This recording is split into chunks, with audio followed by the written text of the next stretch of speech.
Today I'm going to talk about a helicopter crash that happened in the Great Smoky Mountains in 2016. What seemed like a normal average day for a pilot was the complete opposite. There was a sightseeing company that was giving tours just for tourists and just people in the area that wanted to see the Great Smoky Mountains. 4 passengers and the pilot all died when this helicopter crashed. Breaking news out of East Tennessee. We're following 5 people are dead after a tourist helicopter has crashed in the Smoky Mountains. 5 people are reported to have been killed in Pigeon Forge, Tennessee, after a helicopter crashed during a sightseeing tour. TSB released new information about a deadly helicopter crash. These are photos of the area in Sevier County where the helicopter went down. We are following a developing story tonight out of eastern Tennessee. Officials say 5 people have died in the crash of a tourist helicopter near Pigeon Forge. Officials say the helicopter was destroyed by fire. The passengers were sightseeing this afternoon when the chopper went down. It happened in April 2016 in Pigeon Forge. All 5 people on board, including the pilot, died in the crash. The crash caused a massive fire and the helicopter was destroyed. Just met a guy, and it's hard to continue your weekend after you just meet someone and find out they're dead. We just escaped death.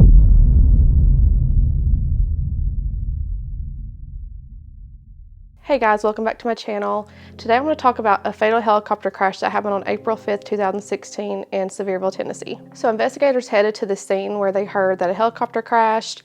It totally was engulfed in flames. They said that it hit like a ridge, like a hillside, and it was just in shambles. There was thought to be no survivors of this crash, but they, of course, said it was too soon to determine what happened exactly. It's a methodical process that will likely take about a year. So like I said, investigators said that the helicopter likely made like a hit with the top of the ridge. They said that likely caused instant flames, like instantly engulfed in flames. They said, however, though, if it wouldn't have caught fire, that the pilot and another passenger could have possibly survived, which I'm not sure how they could determine that, but unfortunately nobody survived. The tourist helicopter was built in 1977, so that's already kind of a red flag that the helicopter they had was built that long ago. It was 2016 when this happened, so that was years and years, and apparently the helicopter that they had previous issues. The crash killed pilot Jason Dahl, Johna Morvant, siblings Parker and Peyton Rasmussen, and Peyton's boyfriend, Michael Mastalez. It's a pretty thorough investigation. And it's so tragic because the woman on the flight, it was her and her 2 children. And, they were just visiting the area, and their father said that the daughter and her brother wanted to just spend time with their mom. They wanted to get away. And honestly, for this to happen, I don't know how the dad feels. Like, I would be heartbroken. He said that his daughter was 22 years old, that she always had like a big posse around her, that she was like the light of the room, that she was just so nice to everybody. He said that Parker was quiet, that he was going to school to be a medical technician, and Peyton, the sister, was also being homeschooled. The investigator determined that the flight was like a 12-minute flight. The tourist flight, apparently this pilot, it was his second flight of the day, and there was no like foreshadowing that anything was going wrong. A Laurel County couple is grateful to be alive after taking a helicopter tour in Tennessee just an hour before the deadly crash that killed 5 people. Shannon and Riona Collins said they planned for a week-long getaway in Gatlinburg. On Monday, they decided to take a helicopter tour from Smoky Mountain Helicopters. A little over an hour after their tour, investigators say a helicopter from that company went down and burst into flames near Sevierville and Pigeon Forge. After that, the 2 say they were too shaken up to finish their trip, and they came home today. We said, hey, we need to get home to our kids because we just dodged a bullet. I said, this is tragic. Here we are out having a joyride, and it could have very well been us. We were just talking to him. He was such a nice guy. And we said, and plus we just met a guy, and it's hard to continue your weekend after you just meet someone and find out they're dead. We just escaped death. It was scary. The couple says federal investigators called them today and asked them questions about the flight and the pilot. They say they told investigators it was windy, but everything was fine when they were on the helicopter. A lot of the neighbors near the crash site said that helicopter frequently goes above the neighborhood like 4 to 5 times a day on these flights. Local investigators said that they were going to investigate how the helicopter was loaded, how they got into it, the pilot's background, his history with flying, and just overall condition of the helicopter. They said that the fact that, the helicopter was pretty much destroyed by the flames doesn't make anything any less complicated to figure out. We went and visited where the Scenic Tour helicopter place used to be in business. They've moved locations since then. They've changed their name, I believe, also. But the location, it was just a wide open field. It was kind of fenced in. They had like a chain to where, people can't just walk over to the helicopter, like they have to open up the chain for you and everything. And then we saw where the helicopter crashed, and it was kind of near the Tanger Outlets, that area. There's a neighborhood.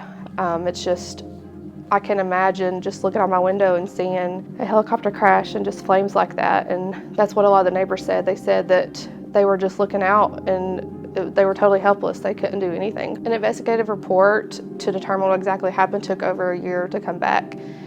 It determined to be the fuel pump in the helicopter. They said that it wasn't greased up enough or something like that. They said there was like a leak that caused the grease to come out of the fuel pump and not to have enough to be able to run properly. So that's what was determined to cause the crash.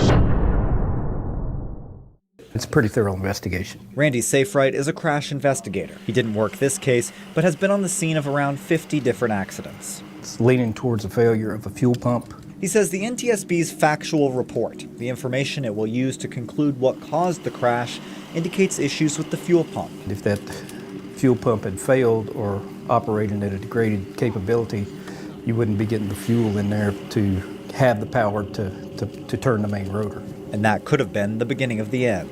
Usually, an accident like that, there's more than just one thing happens. The report says it was especially windy that day. The chopper hit a tree on top of a ridge and slid further than a football field before it went up in flames. Now investigators appear ready to say why. And it will help other helicopter operators because they're going to make sure that doesn't happen again.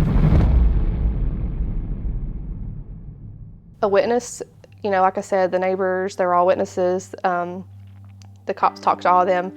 They said they heard like a loud boom, and then just, like I said, looked out their windows and just saw flames instantly. And the way it must have hit the ridge, like I was saying earlier, it must have hit hard. I don't know, but to be fully engulfed in flames that soon, that's just really scary. One of the neighbors said that he saw the pilot roll out of the helicopter, like rolling on the ground because he was on fire. Another neighbor ran over there and tried to help him, but they honestly couldn't do anything to help him. A local news site called the owner of the helicopter, scenic tour thing, and they said he hung up and didn't say anything. He just hung up on him. An attorney at the time said it was far too soon to determine what exactly happened, but he did say that a lot of times these scenic tour pilots will try to get like a thrill out of the crowd that's in the helicopter. They'll go extra fast sometimes. They might dip down and get closer to trees and things like that to try to just get like reactions, but they don't think he did anything like that. They think it was solely the fuel pump in the helicopter. They said it was unclear why the pilot didn't try to land somewhere different instead of kind of like on the hillside. They think if he would have landed straight, just totally in a field, that it might have prevented the helicopter from totally burning up pretty much. So I don't think that's really something that they can plan, like if you're actively going down in a helicopter, so I don't think that was the pilot's fault. The helicopter was a Bell 206L, and the families sued Smoky Mountain Helicopters for $250 million. That was for negligence on the pilot's behalf, on the company that made the helicopter, so it was a huge deal. Two of the lawsuits filed by families of the victims were changed back in May to also blame the fuel pump for the crash. This isn't the final NTSB report. That document with the definitive cause of the crash will be issued in the next few weeks. I've always wanted to do one of these helicopter scenic tours, but just lately there's been so many wrecks and crashes and things like that. I just don't know if I could bring it to myself to do that. It's just the thought of it. And I know there's a lot of pilots that are wonderful, and I just don't think they have full control sometimes of what happens with the helicopter, honestly. So I don't think I would be able, especially after this. And then there was another one back in 2022 So I just don't think I could put myself through that. My thoughts are with the victims' families.